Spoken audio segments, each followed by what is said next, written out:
नमस्कार, मैं हूं श्वेता। बिहारी न्यूज में आपका स्वागत है। आज है 4 जनवरी, दिन रविवार। खबरों की ओर बढ़ने से पहले एक नजर डालते हैं आज की टॉप हेडलाइंस पर। बिहार सरकार की नई पहल, सीनियर सिटीजन को घर बैठे मिलेगी स्वास्थ्य सेवाएं। अब नहीं काटने पड़ेंगे अस्पताल के चक्कर। बिहार भूमि पोर्टल पर आवेदनों के निष्पादन में हुआ बदलाव। FIFO व्यवस्था 31 मार्च तक रहेगी स्थगित। NIC को तकनीकी बदलाव करने के दिए गए निर्देश। अब मल्टीपोस्ट EVM से कराए जाएंगे नगर निकाय और पंचायत चुनाव। पुराने M2 मॉडल की सेवा अवधि हुई समाप्त। राज्य निर्वाचन आयोग ने सूची तैयार कर भारत निर्वाचन आयोग को भेजा। राज्य के हर जिले और प्रखंड में विकसित होंगे 572 मॉडल स्कूल। बच्चों को इंजीनियरिंग, मेडिकल और प्रतियोगी परीक्षाओं के साथ दिया जाएगा AI ट्रेनिंग। खेल गतिविधियों में भी मिलेगा प्रशिक्षण। बिहार सरकार का बड़ा कदम, गुड़ प्रोत्साहन योजना में छोटे गुड़ उत्पादक भी हुए शामिल। आमदनी बढ़ाने और पारंपरिक उद्योग को मजबूत बनाने के लिए दिया जा रहा प्रशिक्षण। बिहार में PM-CM आयुष्मान योजना को मिली नई रफ्तार। राज्य को 3 हिस्सों में बांटकर घर घर कार्ड निर्माण हुआ शुरू। अब लाभार्थियों को 5 लाख रुपए तक का मिलेगा कैशलेस इलाज। बिहार के वैभव सूर्यवंशी बने सबसे कम उम्र के अंडर 19 के कप्तान। अहमद शहजाद का 19 साल पुराना तोड़ा रिकॉर्ड। कम उम्र में पहले भी कर चुके हैं कई रिकॉर्ड अपने नाम। चलिए एक नजर डालते हैं आज की 25 बजे। जीविका के 14 पदों पर 7 जनवरी तक करे आवेदन। बिहार ग्रामीण आजीविका संवर्धन सोसाइटी यानी कि जीविका ने युवाओं और विशेषज्ञों के लिए रोजगार का अवसर प्रदान किया है। जीविका के तहत डोमेन एक्सपर्ट्स और FPO कोऑर्डिनेटर्स के कुल 14 पदों पर अनुबंध आधारित भर्ती की जाएगी। चयनित उम्मीदवारों को पटना में कार्य करने का मौका मिलेगा और प्रति माह 80,000 रुपए तक मानदेय दिया जाएगा। यह भर्ती FPO को मजबूत करने और किसानों की आय बढ़ाने के उद्देश्य से की जा रही। इच्छुक अभ्यर्थी जीविका की आधिकारिक वेबसाइट brlps.in/career पर जाकर के 7 जनवरी 2026 तक ऑनलाइन आवेदन कर सकते हैं। पुलिस मुख्यालय ने सभी जिलों से अंचल कार्यभार की मांगी रिपोर्ट। बिहार पुलिस अपने अंचलों के पुनर्गठन की तैयारी में है ताकि लंबित कांडों में निष्पादन में तेजी और बेहतर अनुसंधान पर्यवेक्षण सुनिश्चित किया जा सके। हाल के वर्षों में राज्य में 250 से अधिक थाने बढ़ने और कई आउटपोस्ट को थाने का दर्जा मिलने से सर्किल इंस्पेक्टरों के अधीन थानों की संख्या बढ़ गई है, जिससे काम पर दबाव पड़ा। जिला स्तर पर SSP और SP के थानों की संख्या, भौगोलिक स्थिति और कार्यभार की समीक्षा की जा रही। पुलिस मुख्यालय मूल्यांकन के बाद नई अंचल रूपरेखा तय करेगा, जिससे थानों के कामकाज और मॉनिटरिंग में सुधार होगा। बिहार में सीनियर सिटीजन को अब घर बैठे मिलेगी स्वास्थ्य सेवाएं। बिहार सरकार ने 7 निश्चय 3 योजना के तहत वरिष्ठ नागरिकों के लिए सबका सम्मान जीवन आसान पहल शुरू की है।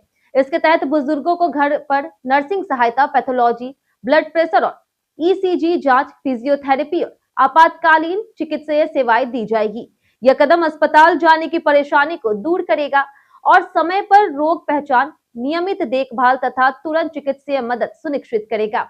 सरकार ने आम नागरिकों से सुधार और नई सुविधाओं के सुझाव भी मांगे। यह पहल वरिष्ठ नागरिकों को सम्मान, सुरक्षा और आरामदायक जीवन प्रदान करने के लिए महत्वपूर्ण कदम है। अब मल्टी पोस्ट EVM से कराए जाएंगे नगर निकाय और पंचायत चुनाव। बिहार में लंबे समय से इस्तेमाल हो रहे M2 मॉडल EVM का अब विदाई हो गई है। 2007 से नगर निकाय और पंचायत चुनाव इसी मॉडल से कराए जाते थे, लेकिन अब इनकी सेवा अवधि पूरी हो चुकी है। राज्य निर्वाचन आयोग ने राज्य के सभी M2 EVM की सूची तैयार कर भारत निर्वाचन आयोग को सौंप दी है, जिसके बाद यह नष्ट किए जाएंगे। अब चुनाव के लिए नए मल्टी पोस्ट EVM खरीदे जाएंगे, जो पंचायत और ग्राम कचहरी के सभी पदों के लिए मतदान और मतगणना को एक साथ सक्षम बनाएंगे, जिससे चुनाव प्रक्रिया और अधिक सुगम होगी। बिहार सरकार देगी कृषि और प्रसंस्करण उद्योगों के लिए भारी अनुदान। बिहार सरकार ने नए साल की शुरुआत में कृषि और प्रसंस्करण उद्योगों को बढ़ावा देने के लिए भारी अनुदान योजना शुरू की है। इसमें मखाना, शहद, फल सब्जी, मक्का, बीज, औषधीय और सुगंधित पौधे और चाय से जुड़े उद्योग शामिल है। योजना के तहत न्यूनतम 25 लाख से अधिकतम 5 करोड़ रुपए की परियोजनाएं पूंजीगत सब्सिडी के लिए पात्र होगी, जिसमें कम से कम 20% बैंक ऋण लेना अनिवार्य है। अनुसूचित जाति, जनजाति, EBC और महिला या फिर दिव्यांग निवेशकों को अतिरिक्त अनुदान मिलेगा। इस पहल से कृषि उद्योग और स्थानीय रोजगार को नई गति मिलेगी। बिहार भूमि पोर्टल पर FIFO व्यवस्था 31 मार्च तक रहेगी स्थगित। बिहार सरकार के राजस्व और भूमि सुधार विभाग ने बिहार भूमि पोर्टल पर आवेदनों के निष्पादन में महत्वपूर्ण बदलाव किया। विभाग ने पोर्टल पर लागू FIFO यानी कि पहले आओ पहले पाओ व्यवस्था को 31 मार्च 2026 तक स्थगित कर दिया। विशेष कार्य पदाधिकारी मणि भूषण किशोर के आदेश के अनुसार राज्य सरकार की प्राथमिकताओं को समय पर पूरा करने के लिए यह कदम उठाया गया।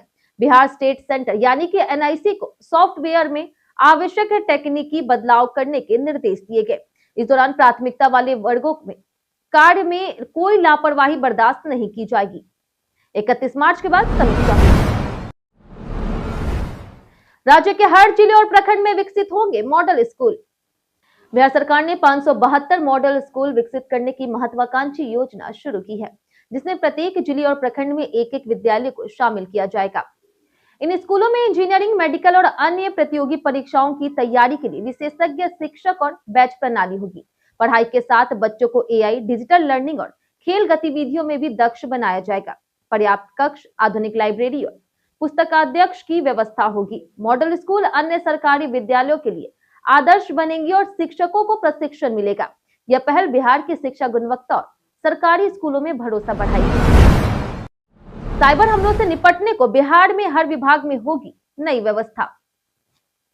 बिहार सरकार ने साइबर सुरक्षा को मजबूत करने के लिए बड़ा कदम उठाया। अब राज्य के सभी विभागों में साइबर सिक्योरिटी सेल का गठन किया जाएगा और प्रत्येक विभाग में इंफॉर्मेशन सिक्योरिटी ऑफिसर की नियुक्ति होगी। इसका उद्देश्य साइबर हमलों और डेटा ब्रीच की घटनाओं पर प्रभावी नियंत्रण करना है। आर्थिक अपराध इकाई के अनुसार कुछ विभागों में यह व्यवस्था लागू हो चुकी है, जबकि अन्य में प्रक्रिया जारी है। साथ ही EOU में सिक्योरिटी ऑपरेशन सेंटर का निर्माण किया जा रहा है, जिसके लिए सरकार ने 16 करोड़ रुपए स्वीकृत किए। यह केंद्र इसी वर्ष कार्य करना शुरू करेगा। बिहार में आयुष्मान कार्ड बनाने के लिए राज्य को 3 हिस्सों में बांटा गया। बिहार में आयुष्मान कार्ड बनाने की प्रक्रिया अब तेजी से होगी। राज्य सरकार ने PM-CM आयुष्मान योजना के तहत प्राइवेट एजेंसियों को लाभार्थी के घर जाकर के कार्ड बनाने का काम सौंपा है। इसके लिए राज्य को उत्तर, मध्य और दक्षिण बिहार में बांटा गया।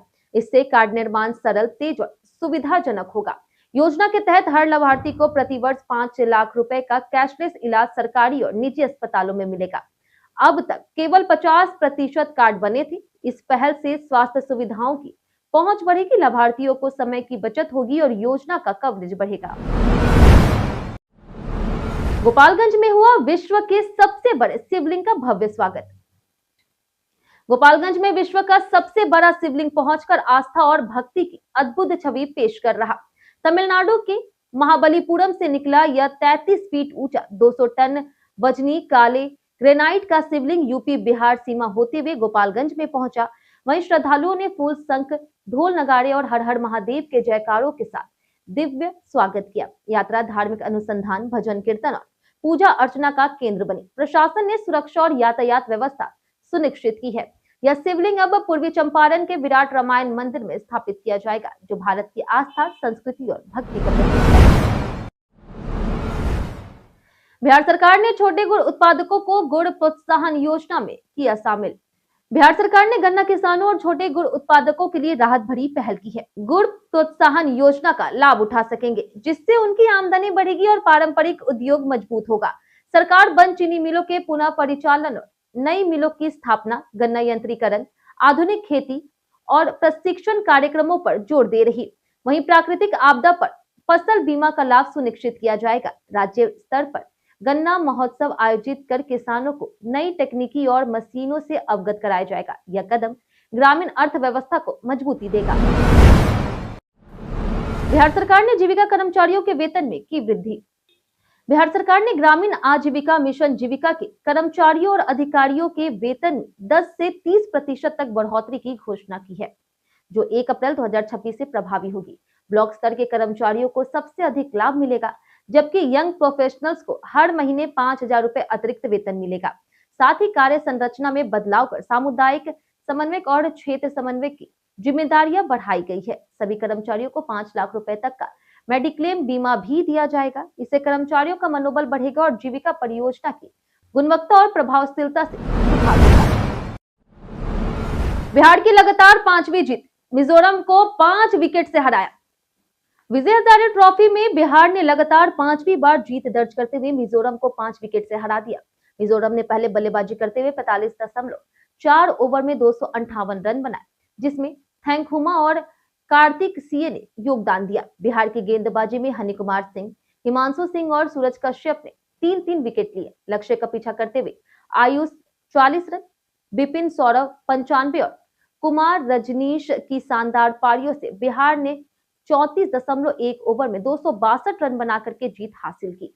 इससे जीत के साथ ही बिहार ने फाइनल में जगह पक्की की और 6 जनवरी को मणिपुर से भिड़ंत की।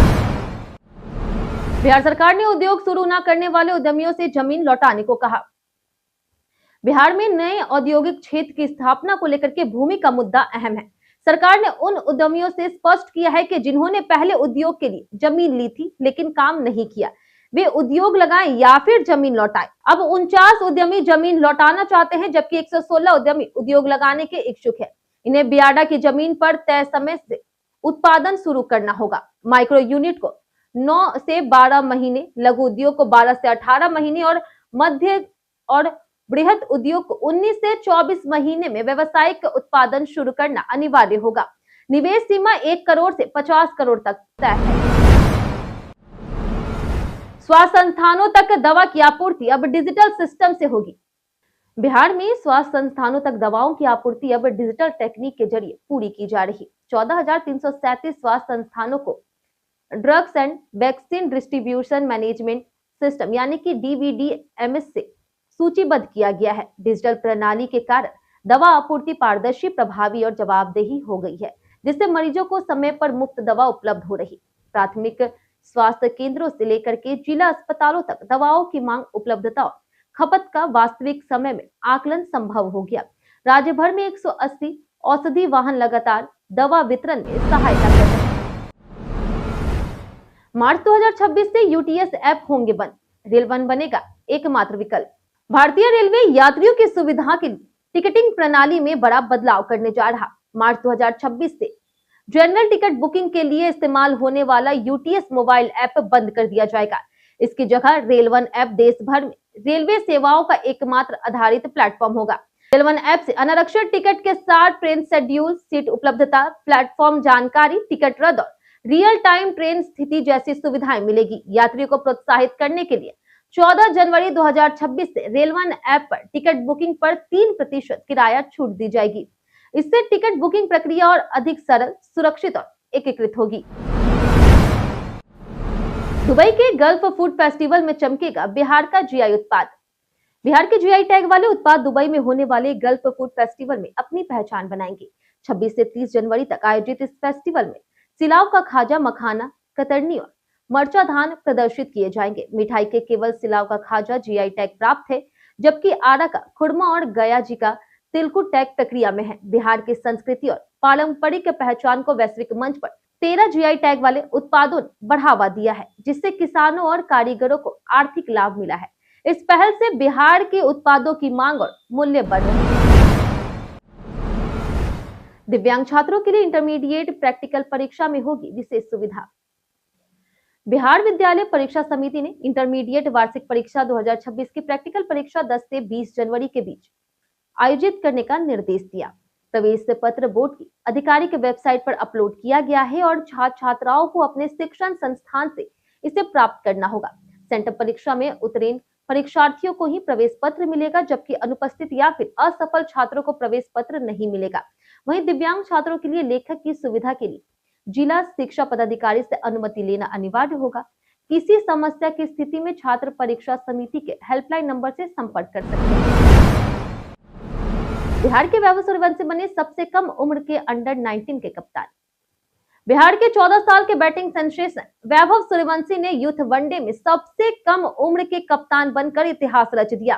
3 जनवरी 2026 को साउथ अफ्रीका अंडर 19 के खिलाफ उन्होंने 14 साल की उम्र में इंडिया अंडर 19 टीम की कप्तानी की। पाकिस्तान के अहमद शहजाद का 19 साल पुराना रिकॉर्ड तोड़ते हुए यूथ वनडे में नया कीर्तिमान स्थापित किया। आईपीएल में सबसे कम उम्र में डेब्यू, यूथ वनडे और टेस्ट में सबसे कम उम्र की सेंचुरी और विजय हजारे ट्रॉफी में रिकॉर्ड 150 रन जैसी उपलब्धियों के साथ सूर्यवंशी क्रिकेट की नई स्टार संभावना बन गए हैं। मुजफ्फरपुर के जिला कृषि पदाधिकारी सुधीर कुमार रिश्वत लेते हुए गिरफ्तार। बिहार सरकार की भ्रष्टाचार के खिलाफ जीरो टॉलरेंस नीति के तहत निगरानी अन्वेषण ब्यूरो ने मुजफ्फरपुर के जिला कृषि पदाधिकारी सुधीर कुमार को रिश्वत लेते रंगे हाथ गिरफ्तार किया।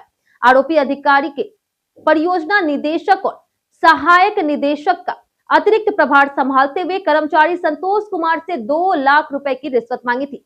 संतोष ने पहले 1.18 लाख रुपए बैंक लोन, गहने गिरवी और वाहन बेचकर दिए। वहीं शेष 19,000 रुपए लेते ही निगरानी टीम ने सुधीर को गिरफ्तार कर लिया। डीएसपी मिथिलेश कुमार ने कहा कि मामले में छापेमारी और दस्तावेज जांच जारी है। जानिए आज कैसा रहेगा बिहार के मौसम का मिजाज। अगले 7 दिनों तक राहत की संभावना नहीं है। मौसम विभाग के अनुसार अगले 48 घंटों में तापमान 4 डिग्री सेल्सियस तक गिर सकता है। सर्द पछुआ हवा और घने कोहरे के कारण शीतलहर जैसी स्थिति बनी रहेगी। पटना, गयाजी, वैशाली और नालंदा में विजिबिलिटी कम होने से सड़क और रेल यातायात प्रभावित हो सकता है। प्रशासन ने बच्चों की सुरक्षा के लिए कक्षा 5 तक स्कूल बंद कर दिए हैं। वहीं न्यूनतम तापमान 4.4 डिग्री दर्ज हुआ, जो 1998 के बाद सबसे कम है। राहत 8 जनवरी के बाद मिलने की संभावना है। बिहार के मुकेश सिंह बने लद्दाख के डीजीपी। बिहार के बेगूसराय निवासी सीनियर आईपीएस मुकेश सिंह को लद्दाख का नया डीजीपी नियुक्त किया गया। 1996 बैच के एजीएमयूटी कैडर के अधिकारी मुकेश सिंह पहले आईटीबीपी में एडिशनल डायरेक्टर जनरल थे और एनआईए के फाउंडर मेंबर भी रहे। उन्होंने जम्मू कश्मीर के रियासी, पुलवामा और पूंछ में आतंकवाद विरोधी मामलों में अनुभव प्राप्त किया। वहीं आईआईटी दिल्ली से सिविल इंजीनियरिंग में बीटेक करने वाले मुकेश सिंह ने एसवीपी एनपीए में ट्रेनिंग पूरी की।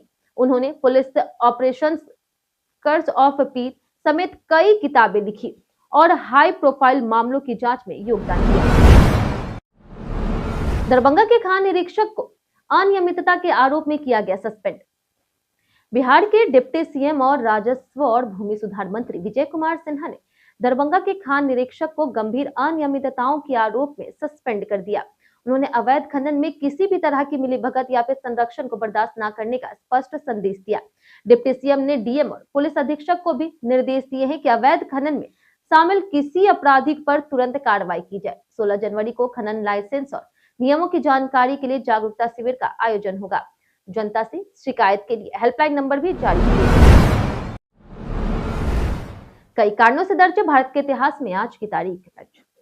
1965 में आदित्य पंचोली का जन्म हुआ, जो हिंदी सिनेमा के प्रमुख अभिनेता हैं। 1988 में नाबिला जमशेद का जन्म हुआ, जो एक भारतीय लेखक थी।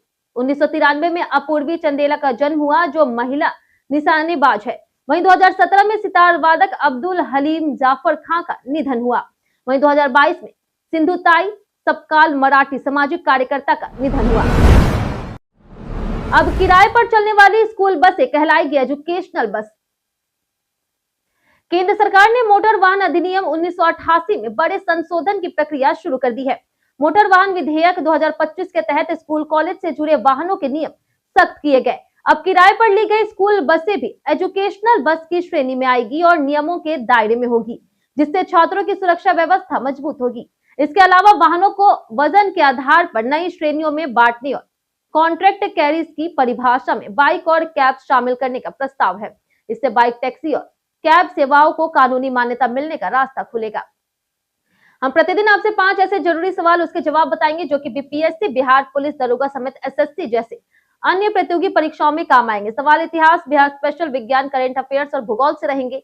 पूछे गए 5 सवाल में आपने कितना सही जवाब दिया, हमें कमेंट करके जरूर बताएं। तो हमारा पहला सवाल है, बिहार में चेर राजवंश के संस्थापक कौन थे? ऑप्शन ए है भोजराज, ऑप्शन बी है राजा नारायण, ऑप्शन सी है हरराज या फिर ऑप्शन डी संग्राम देव। इसका सही जवाब है ऑप्शन ए भोजराज। हमारा दूसरा सवाल है कि इनमें से कौन सा college prince of Wales medical college के नाम से जाना जाता था? ऑप्शन ए है Darbhanga medical college, option B है Katihar medical college, option C है पटना मेडिकल कॉलेज और अस्पताल या फिर option D KNH medical college और अस्पताल। इसका सही जवाब है option C Patna medical college और अस्पताल। हमारा तीसरा सवाल है कि पंचायत राज में जिला स्तर पर शासन प्रणाली को आमतौर पर किस नाम से जाना जाता है? ऑप्शन ए है ग्राम पंचायत, ऑप्शन बी है पंचायत समिति, ऑप्शन सी है न्याय पंचायत, ऑप्शन डी जिला परिषद। इसका सही जवाब है ऑप्शन डी जिला परिषद। हमारा चौथा सवाल है कि बिहार लोक शिकायत निवारण अधिनियम किस वर्ष में लागू हुआ था? ऑप्शन ए है 2009, ऑप्शन बी है 2012, ऑप्शन सी है 2013, ऑप्शन डी 2015। इसका सही जवाब है ऑप्शन डी 2015। हमारा आखिरी सवाल है कि भारत की पहली वनडे भारत स्लीपर ट्रेन गुवाहाटी और किस शहर के बीच चलाई जाएगी? ऑप्शन ए है पटना, ऑप्शन बी है कोलकाता, ऑप्शन सी है जयपुर या फिर ऑप्शन डी वाराणसी। इसका सही जवाब है ऑप्शन बी कोलकाता। बीते दिन हमारे द्वारा पूछे गए सवाल का जवाब आप लोगों में से बहुत लोगों ने हमारे कमेंट बॉक्स सेक्शन में लिख कर दिया है। जिन्होंने हमारे द्वारा पूछे गए सवाल का जवाब दिया उनके नाम है प्रियंका कुमारी, नगेंद्र कुमार, चंपा देवी, कृष्णा प्रसाद, मनोज कुमार, परवेज वारसी, सुमन कुमार, चंदन कुमार, विशाल कुमार, नौशाद रजा, राम बाबू दास, अर्चना गुप्ता, रितेश कुमार, आयुष कुमार, शिव शक्ति, राजकिशोर, राजेश मांझी, मनोज शर्मा, प्रतिमा कुमारी, विनीत भारती, अशोक कुमार, सुरेश किशोर, राजू कुमार, मुरली पासवान, श्री नारायण, मिथिलेश कुमार, रंजीत मिश्रा, रंजन कुमार, अतीक खान, अब्दुल मनान, दयानंद सिंह, सोनू कुमार, कुश कुमार, मुन्ना प्रसाद, राजीव कुमार, बसंत चौधरी, अनवर करीम खान और राकेश सिंह। इसी के साथ बढ़ते हैं आज के सवाल की ओर। और आज का सवाल है, ठंड से बचाव के लिए आप क्या क्या तरकीब अपना रहे हैं? आप अपना जवाब हमें हमारे कमेंट सेक्शन में लिखकर जरूर बताएं। आज के लिए इतना ही। बिहार की तमाम खबरों के साथ बने रहने के लिए देखते रहे बिहारी न्यूज। और साथ ही अगर यूट्यूब चैनल पर देख रहे हो चैनल को सब्सक्राइब कर दे, और आप फेसबुक पेज पर देख रहे हैं तो लाइक और फॉलो जरूर करें।